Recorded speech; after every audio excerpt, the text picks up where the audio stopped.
నంద్యాల సెంటర్లో 2 ఎకరాల ప్రభుత్వ భూమిని టీడీపీ కార్యాలయం కోసం కేటాయిస్తూ విడుదలైన జీవోను మాజీ ఎమ్మెల్యే శిల్పా రవి ప్రశ్నించారు. ఏడాదికి 2000 చొప్పున 33 ఏళ్లకు లీజుకి ఇవ్వడాన్ని తప్పుపట్టారు. మార్కెట్ విలువ 15 కోట్లు ఉందని అంటున్నారు.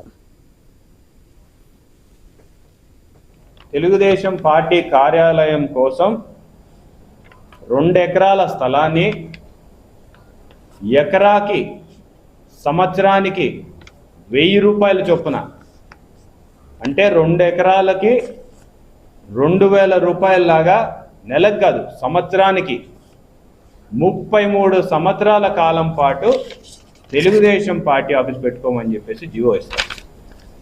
అంటే 33 సంవత్సరాలకి 2000 చొప్పున 2 ఎకరాలు అంటే 66,000 రూపాయలు ఉంటే నంద్యాలలో 2 ఎకరాల స్థలం ఇస్తారంట. 66,000 రూపాయలకి నంద్యాల నడి బొడ్డున 2 ఎకరాల స్థలం రెంట్కి ఎక్కడైనా వస్తుందా అని చెప్పేసి ఈరోజు అడుగుతాం.